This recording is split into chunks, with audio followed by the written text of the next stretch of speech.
자, 오늘 우리 신명기 4장을 보겠습니다. 우리 신명기 4장에 보면은 이 신명기 4장은 좀 신명기 4장 그다음에 5장 이렇게 잠깐 보면은 오늘 신명기 4장 1절에서 좀 8절 하겠습니다. 자 1절만 같이 읽겠습니다. 이스라엘아, 이제 내가 너희에게 가르쳐주는 규례와 법도를 귀담아 듣고 행하여라. 그리하면 너희가 살 것이고 여호와 너희 조상의 하나님께서 너희에게 주시는 땅에 들어가 그 땅을 차지하게 될 것이다. 아멘. 자, 하나님께서는 이스라엘 백성이 하나님의 말씀을 여기 보니까 이 규례와 법도는 뭐냐면 말 그대로 모세 율법을 얘기하지만 우리 신약교회 관점으로는 그냥 성경의 말씀이라고 보면 돼요. 특히 이제 아까 시편 119편에도 이 규례와 법도라는 말씀이 계속해서 반복해 나온단 말이에요. 그러니까 이스라엘 백성들에게 하나의 책임과 의무가 뭐냐면 하나님의 말씀을 무조건 따라야 돼요. 그러니까 그 하나님의 말씀에 조금 더 의의를 하거나 그 말씀을 불순종하거나 그 하나님 말씀을 거역하는 그것은 하나님 앞에서는 엄청난 죄입니다. 그래서 하나님이 가장 싫어하는 게 뭐냐면 우리가 성경 읽어보면 알겠지만 구약 성경 특히 읽어보면은 하나님이 제일 싫어하는 게 뭐냐면 자기 백성이 하나님 말을 안 듣는 거예요.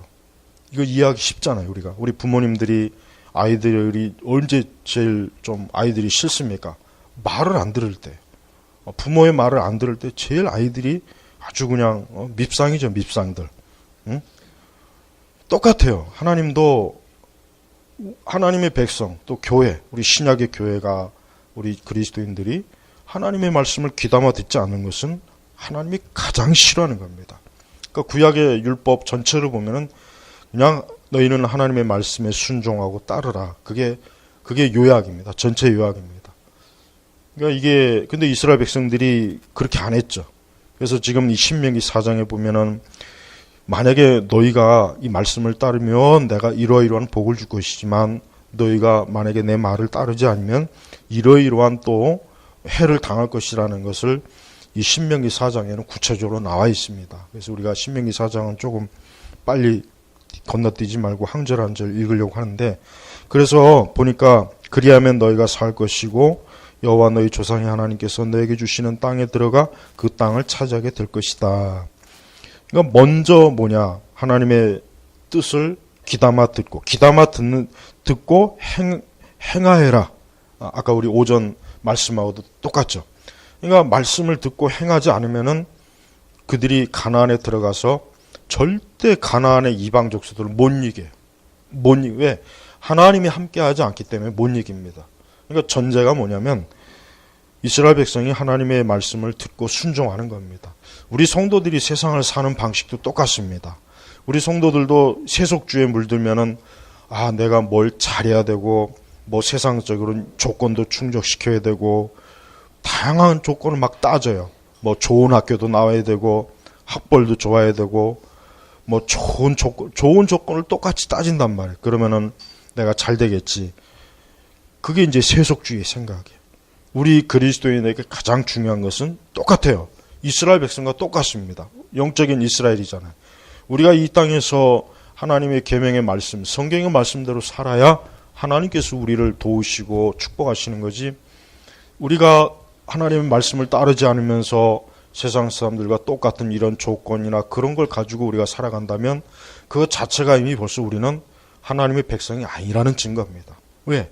하나님께서 중요하게 여기는 것을 중요하게 여기지 않고 세상이 중요하게 여기는 걸 중요하게 여기는 것은 벌써 이미 하나님의 뜻을 거스르는 거 아닙니까? 그래서 하나님께서 이스라엘에게 요구하는 그 첫 번째가 뭐냐, 뭐 너희가 뭐 무기를 많이 만들어라, 군대를 많이 양성해라, 뭐 너희가 뭐 여러 가지 뭐 대학교를 많이 세워라. 그게 아니라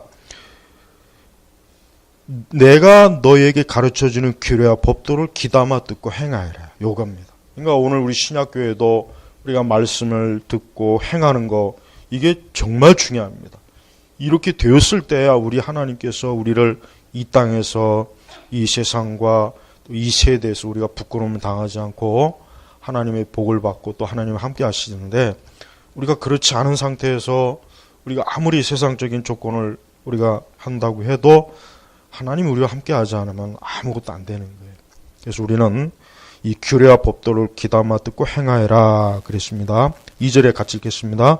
내가 너에게 명령하는 말에 한마디도 더하거나 빼지 마라. 너희는 내가 너에게 명하는 여호와 너희 하나님의 명령을 지켜라 그랬어요. 하나님께서 얼마나 당신의 말씀을 중요하게 여기시던지 절대 말씀을 가감하지 말아라. 이 계시록에도 있죠. 계시록 맨 끝장에도 있죠. 말씀에 더하거나 빼지 말아라. 이 말의 의미가 뭐냐면은 우리가 하나님 말씀을 우리 편의대로 내 상황에 따라서 막 말씀을 가지고 내가 말씀을 막 내게 맞춰 갖고 어떤 때는 요 말씀을 뭐 지켰다가 아니면 또 요걸 또 살짝 은근히 또 덮었다가 그런 식의 그 말씀에 대한 태도가 그러면 안 된다는 거예요.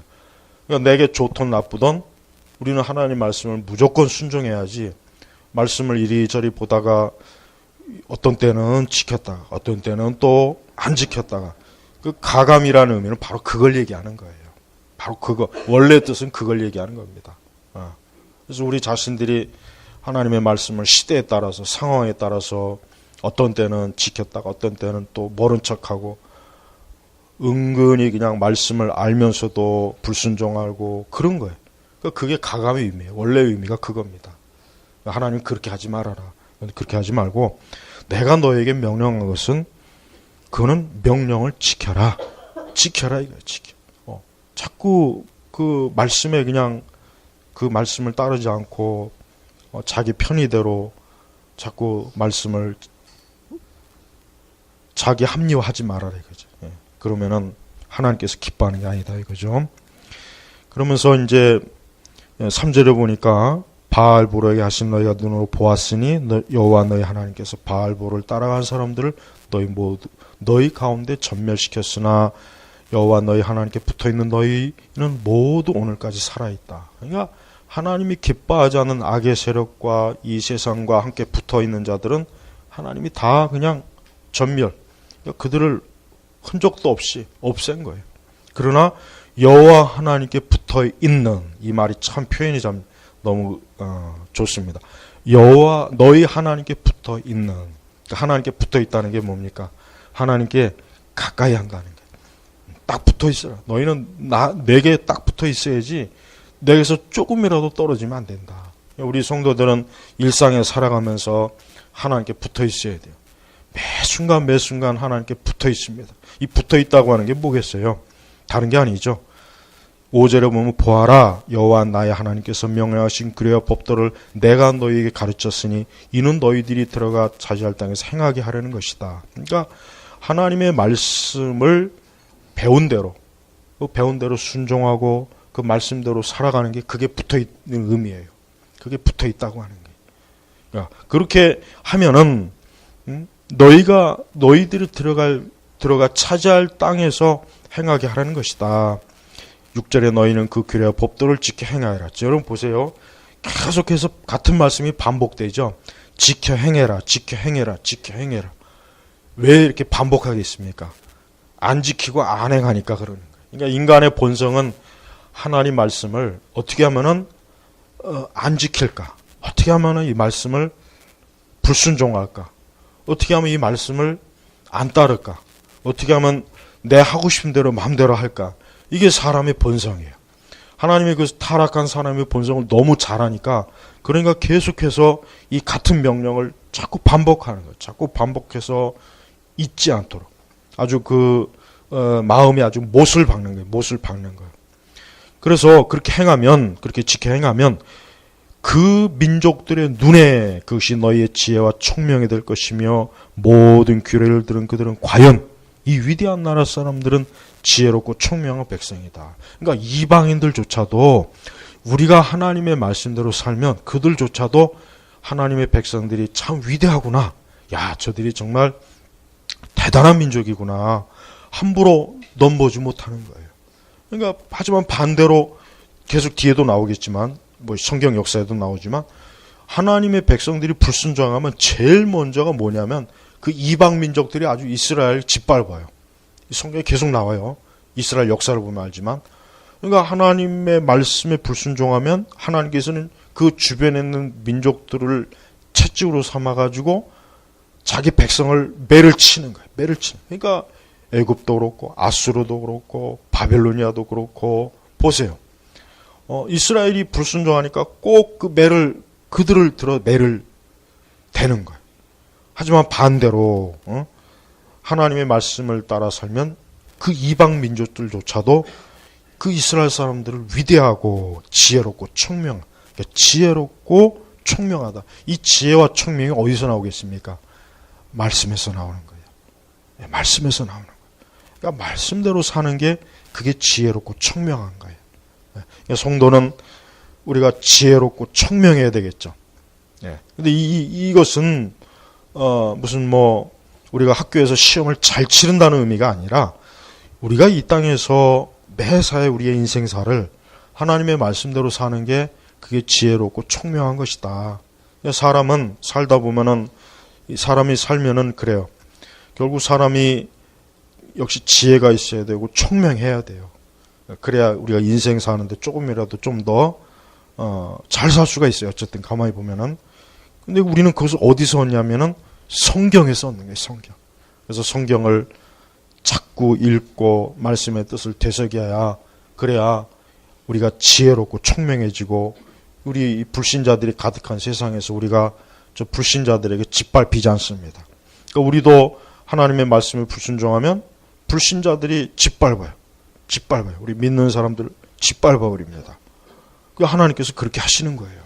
네. 말씀에 불순종하고 따르지 않을까 믿지 않는 불신 세력에게서 우리가 수차 부끄러움을 당하게 하는 거예요. 그러니까 어떤 일이 있어도 우리는 하나님의 영광을 드러내기 위해서라도 우리가 이 말씀을 따라 사는 게 필요합니다. 7절에 보면은 여호와 우리 하나님께서 우리가 부를 때마다 가까이 계신 것과 같이 하나님께서 가까이 하신 위대한 나라가 어디 있겠느냐. 자, 하나님께서 우리가 부를 때마다 가까이 하신 것과 같이 여러분 우리 성도들은 항상 하나님을 불러야 돼요. 어떻게 합니까? 기도로 불러내는 거예요. 기도로 부르는 겁니다. 그럼 하나님 우리를 가까이 해주셔요.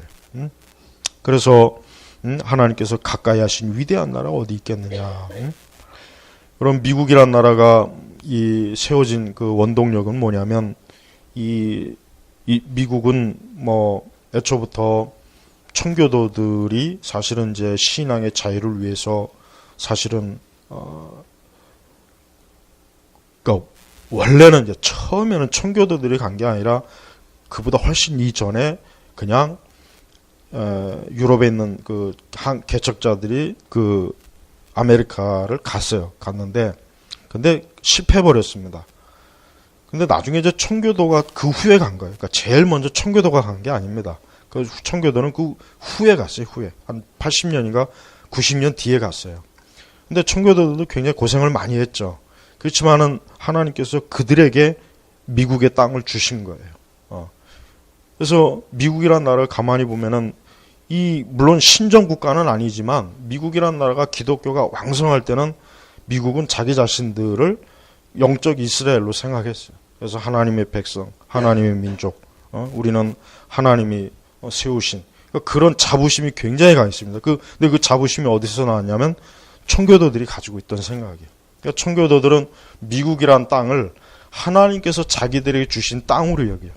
그래서 미국에 뭐 이렇게 조금 살아본 사람들의 얘기는 진짜 이 땅은 하나님께서 축복하시는 땅이다. 정말 이 땅은 풍성하다. 저 소련 보십시오. 땅덩어리만 넓었지 쓸모가 없어요. 쓸만한 땅이 별로 없어요. 중국도 마찬가지예요. 중국도 땅덩어리만 넓지 실제로 쓸 수 있는 땅은 그렇게 많지는 않답니다. 근데 미국은 통째로 다 어때요? 땅이 다 쓸만한 땅이에요. 사막에서는 석유가 나오죠. 푸른 자연이 있죠. 정말 그래서 우리 기독교인들은 미국에 조금만 가서 딱 살다 보면 진짜 이 땅은 하나님께서 정말 축복하신 땅이라는 거 금방 안답니다. 금방 안 돼요. 금방 안 돼요. 근데 이제 그런 아무리 좋은 곳이라도 거기에는 사는 사람들이 여호와를 경외하고 말씀에 순종할 때 그 땅이 좋은 거예요. 그렇지만은 아무리 좋은 것이라도 말씀에 불순종하고 하나님의 뜻을 거스르면 그것도 지옥 같은 것이 되는 겁니다.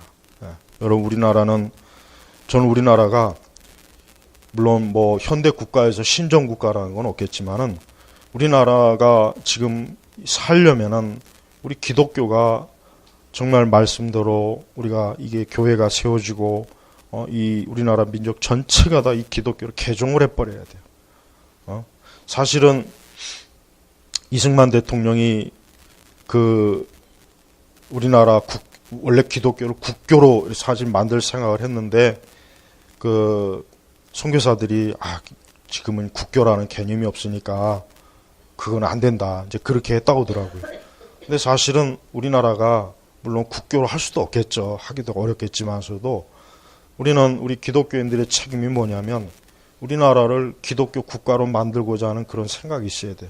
물론 정치적, 행정적 국교는 있을 수가 없죠. 지금 하기는 어려워요. 그러나 우리나라 민족성 자체를 이 기독교로 싹 바꿔놔야 돼요. 그렇지 않으면 나라가 계속 주저앉아요. 이 나라가 이 모양 이 꼴이 된 것도 영적인 거예요. 무속 강하죠. 아직도 불교적이 강하죠. 아직도 유교 강하죠. 나라가 그러니까 이 나라가 이 모양 이 꼴이 되는 거예요. 아무래도 뭐 좀 될 만하면 무너지잖아요. 왜 그렇게 했습니까? 그게 다 이교도들 때문에 그래. 이교도들. 그러니까 우리 믿는 성도들은 하나님께서 가까이 하신 위대한 나라. 그러니까 하나님이 가까이 하는 나라가 위대한 거예요. 하나님이 가까이 하는 민족이 위대한 겁니다. 근데 우리 민족은 점점 하나님을 멀리 하잖아요. 점점 하나님을 멀리, 더 멀리 하고 있어요. 참 큰일입니다. 여러분, 이번에 우리 그래도 이 나라가 이렇게 위기에 빠졌을 때 가장 그래도 이 나라를 위해서 뛰어든 세력이 누구냐? 기독교예요. 그래서 여러분 유튜브에 보면은 우리 기독교가 이렇게 할 때 많은 불신자들이 야, 정말 기독교가 그래도 위대하다 그래요. 댓글도 보면 그래도 기독교가 있어서 나라가 이렇게 기독교를 새로 다시 보게 되었다는 그런 글들이 쭉 나옵니다. 우리 집회할 때마다.